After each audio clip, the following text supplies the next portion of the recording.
Bom, olá pessoal do terceiro e do pré-vestibular. Eu sou o professor Vinícius de História e estou iniciando o plantão, começando agora o 6h30. Nós vamos aqui até as 2 horas.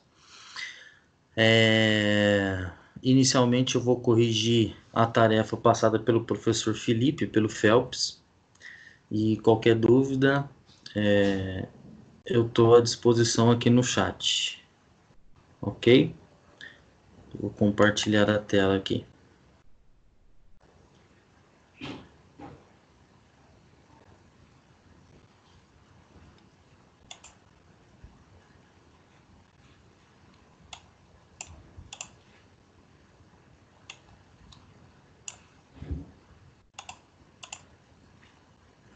Então vamos lá.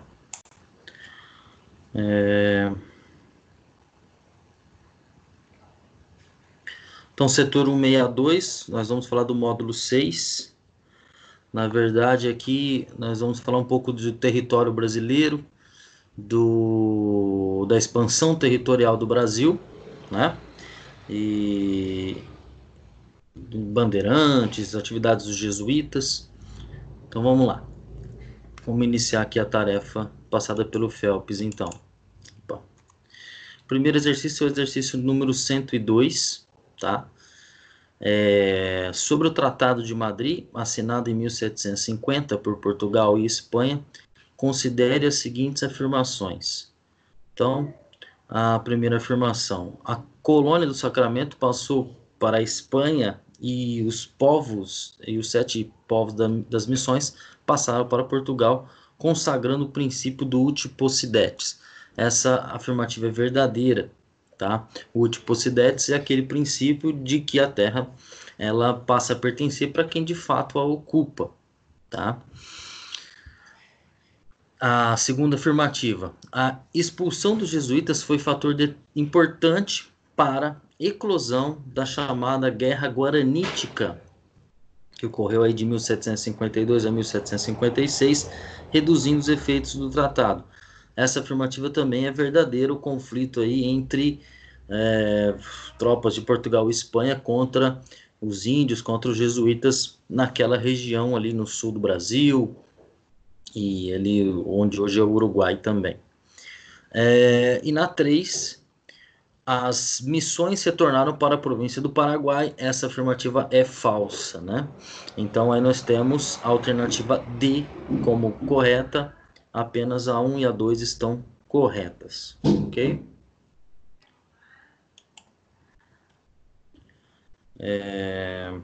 Vamos para a próxima aqui.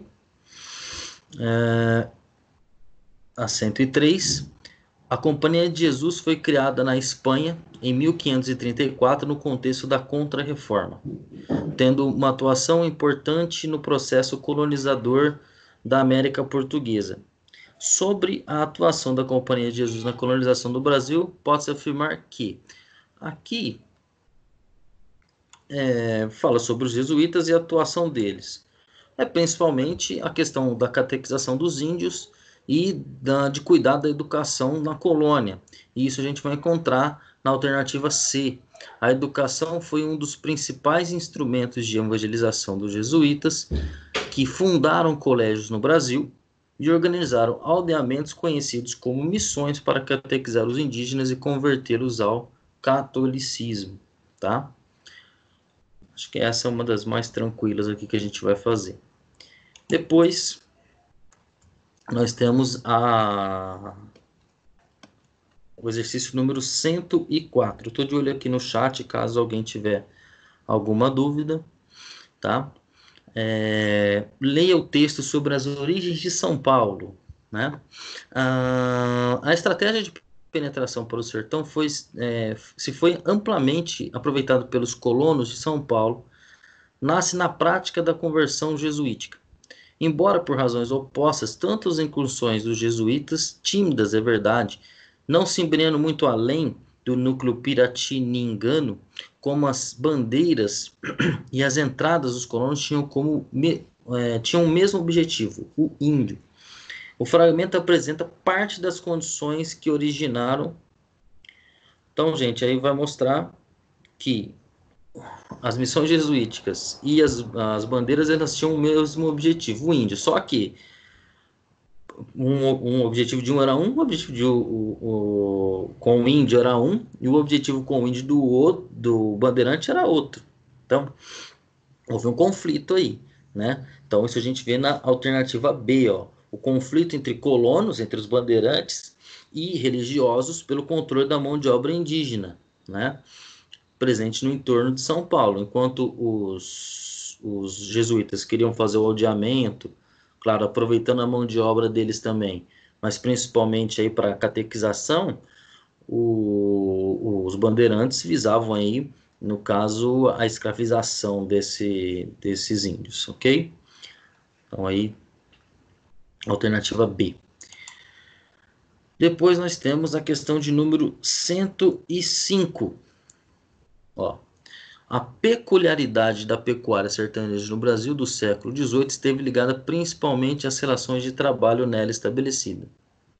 Acerca dessas relações, é correto afirmar-se que a gente vai tratar nessa questão da mão de obra peculiar da pecuária. Por quê? A gente está acostumado a falar dos ciclos, né, econômicos do Brasil, e nesse período principalmente do ciclo do açúcar, né, da cana-de-açúcar, e sempre fala muito da questão da escravidão, principalmente dos africanos, né? E na pecuária não funcionava sempre com africanos, com escravos, no caso, né? Era em pequena escala. Então, nós observávamos na pecuária, nesse período aí, no século XVIII, trabalho livre, brancos, pobres, negros, libertos, trabalhavam ali como vaqueiros, por exemplo, tá? Então, isso a gente observa na alternativa B, ó. Havia predominância do trabalho de negros libertos, mestiços livres, brancos pobres e uma pequena escala de escravos africanos, ok? Depois a questão 108, nós temos aí um mapa, né? Algumas ocupações aí no sertão nordestino, tá? Dá para perceber que não é exatamente no litoral do Nordeste, tá? Na zona chamada Zona da Mata, onde ficava mais a plantação de cana-de-açúcar, tá? Então vamos ler o texto aqui, ó. As primeiras atividades econômicas praticadas pela colonização portuguesa no Brasil tiveram por cenário apenas o litoral do leste-nordeste brasileiros, sem que de modo sensível penetrassem no vago e misterioso sertão, ainda ocupado por tribos selvagens. Determinava essa situação o desinteresse econômico por qualquer tentativa de fixação de povoadores em regiões mais afastadas do mar. Assim, enquanto sob os reis Filipes penetravam os vicentinos pelo sul na caça ao índio, ao mesmo tempo em que se sucediam as conquistas litorâneas em todo o Nordeste, a solução encontrada para o povoamento do sertão forneceu a atividade econômica essencialmente fixadora da população, mesmo escassa. Tá? Então, o que o texto está falando? Que mesmo escassa, uma quantidade de população foi para esse sertão ali, principalmente para quê, gente? Aí nós temos a resposta para a criação de gado, para a pecuária, tá? Principalmente para sustentar a população que vivia no litoral do Nordeste aí. Ele fala aí do sul também do país, onde a pecuária também começou a ser praticada, não é o caso aí da questão. Então aí nós temos a alternativa A como correta, tá? Além da carne, né, que aí servia muito para o mercado interno, essa pecuária também serviu para couro e aí sim para o mercado externo, para se exportar para a Europa, ok? Questão de número 110. Feitas as contas, a historiografia tradicional do bandeirantismo errou na proposição secundária. As bandeiras caçavam índios para vendê-los no norte, mas acertou na principal. As bandeiras foram originadas pela quebra do tráfico atlântico. Os anos de 1625 a 1650 configuram incontestavelmente um período de fome de cativos. Esse período de fome de cativos relacionou-se, gente, aí em 1625 e 1650, nós temos o período ali de conflito com os holandeses, expulsão dos holandeses do Nordeste. E os holandeses, nesse momento, dominavam o tráfico negreiro e houve uma falta de abastecimento aqui no Brasil, e o que gerou a necessidade, essa fome de cativos, e as bandeiras, os bandeirantes começaram a caçar os índios de forma mais intensa, vamos colocar assim. Então nós temos a alternativa A como correto, ó, aos conflitos entre os holandeses e os portugueses no controle sobre o tráfico negreiro africano. Próxima questão, essa questão é aberta, ó. A formação histórica do atual estado do Rio de Janeiro, do atual estado do Rio Grande do Sul está intrinsecamente relacionada à questão fronteiriça existente entre os domínios das duas coroas ibéricas na América Meridional. Desde o século XVIII, esta região foi cenário de constantes disputas territoriais entre diferentes agentes sociais. Atritos que não estiveram restritos apenas às lutas travadas entre luso-brasileiros e hispano-americanos pelo domínio do continente do Rio Grande. Então, letra A, caracterize a questão fronteiriça mencionada no texto. A questão fronteiriça, né, gente, é aquela lá no Rio Grande do Sul, que houve uma tentativa de solução, vamos colocar assim, a partir de 1750, com o Tratado de Madrid. A gente já até citou essa em outra questão aí, seguindo aquele princípio do uti possidetis. O problema é que nós tivemos ali uma resistência por parte dos jesuítas que se recusaram a obedecer o acordo, e isso vai gerar a chamada Guerra Guaranítica, né? E que aí houve um conflito ali e as tropas portuguesas e espanholas tiveram que usar a força para derrotar ali os índios guaranis e os padres jesuítas para fazer valer o acordo, fazer valer o Tratado de Madrid, certo? E a letra B, ó. Quais são as principais diferenças e semelhanças entre a organização socioeconômica do Rio Grande colonial e a de regiões açucareiras como Bahia e Pernambuco na mesma época? Então aqui ele vai pedir semelhanças e diferenças. Entre as semelhanças a gente pode colocar que ambas apresentaram uma estrutura de latifúndio, né, grandes extensões territoriais que vinham como consequência, né, das sesmarias, como semelhança isso, né? Agora, como diferença, principalmente a atividade econômica, no caso das regiões açucareiras, voltada para o mercado externo, enquanto a pecuária bovina era principalmente para mercado interno, né? Eu até coloquei aí na resposta a produção do couro, por exemplo, também para exportação. Então você pode colocar isso como uma semelhança em relação ao mercado externo, tá? Outra diferença, a gente já viu em outra questão que a gente já passou. Na pecuária foi utilizado trabalho livre, enquanto na atividade açucareira predominantemente trabalho escravo, ok? Questão de número 116, temos aí dois mapas, um mostrando o território ocupado bem no litoral aqui entre Salvador e o Rio de Janeiro, ali próximo a São Paulo, e outro mapa já mostrando o sertão nordestino ocupado, o sul do Brasil, né, do que hoje é o Brasil, certo? E a região amazônica ali, ó, tá? A conquista e a posse das terras no Brasil colonial foram feitas por particulares que deviam lealdade ao rei de Portugal. Então, letra A. Qual foi a mudança territorial do Brasil entre os séculos XVI e XVII? Letra B. Quais as principais atividades econômicas que promoveram tal mudança? E qual foi qual foi a política utilizada pela metrópole para a distribuição das terras do Brasil colonial? Então, para a letra A, ocupação do interior do território, com destaque lá para a Amazônia, o Nordeste e o Sul da colônia, né? Na letra B, as atividades aí, principalmente a atividade bandeirante, a pecuária e a exploração de drogas no sertão, lá na Amazônia.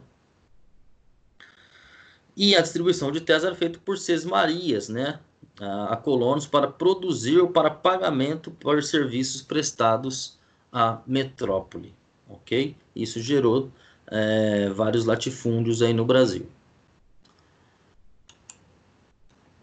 A questão de número 117, temos um texto aí, de novo falando de jesuítas, né? Ou melhor, do conflito ali entre jesuítas e bandeirantes. Leia o documento a seguir. Este homem é um dos maiores selvagens com que tenho topado. Quando se avistou comigo, trouxe consigo um intérprete, porque não sabe falar português. Nem se diferencia do mais bárbaro tapuia. Mesmo se dizendo cristão e sendo casado, lhe assistem 7 índios concubinas. E daqui se pode inferir que, tendo em vista a sua vida desde que teve uso da razão, se é que a teve, até o presente momento se encontra a andar metido pelos matos à caça de índios e de índias, estas para exercício de sua torpeza sexual, aqueles que a obtenção de seus interesses econômicos. O documento apresenta a descrição feita pelo bispo de Pernambuco, Dom Francisco de Lima, a respeito do chefe bandeirante Domingos Jorge Velho. Essa descrição indica um antagonismo entre religiosos católicos e os bandeirantes na América Portuguesa durante o século XVII. Com base na análise do documento e de seu conhecimento histórico, conclui-se que tal posição associava ao fato de a Igreja, mais uma vez, aquele conflito entre jesuítas e bandeirantes, os jesuítas defendendo a catequização dos índios, enquanto os bandeirantes defendem, por exemplo, a escravização. Então, nós temos a resposta na alternativa B. A igreja defender a catequização dos indígenas, sua organização em missões religiosas, condenando assim as bandeiras de apresamento, aludidas no trecho andar metido nas matas à caça de índios e índias, principalmente para a escravização, no caso aí do Domingo Jorge Velho, por exemplo, para torpeza sexual, como dito aí pelo bispo lá de Pernambuco. E a última questão da tarefa é a questão 120. Nós temos aí a fotografia das ruínas do Real Forte do Príncipe da Beira, que fica em Rondônia, e a conquista do Amazonas, um quadro aí, uma pintura. As imagens remetem a 2 marcos históricos do processo de conquista e ocupação da região amazônica pela coroa de Portugal. A construção do Real Forte do Príncipe da Beira, na margem direita do rio Guaporé, entre 1776 e 1783, e a expedição à região do Amazonas, comandada por Pedro Teixeira, corrida entre 1637 e 1639. Identifique 2 estratégias da colonização portuguesa na Amazônia ao longo dos séculos 16 e 18, 17 e 18. Em seguida, aponte 2 características físicas ou demográficas dessa região que têm interferido nas estratégias de colonização. Então vamos lá. Vamos primeiro aqui para a resposta. Nas estratégias, então, que foram utilizadas.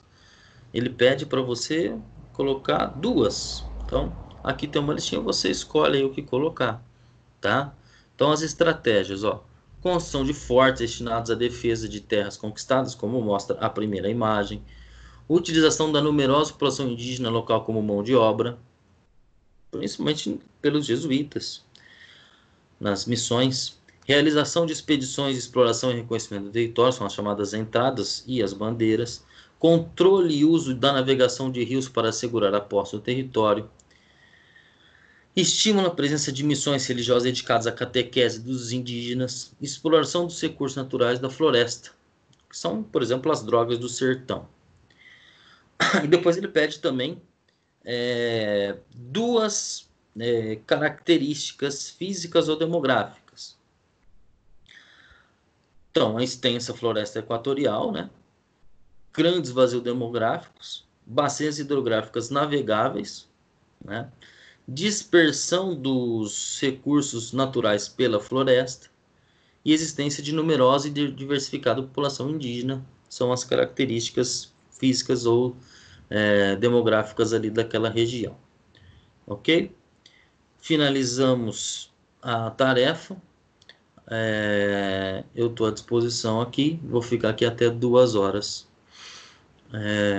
à disposição para quem tiver dúvida, ok?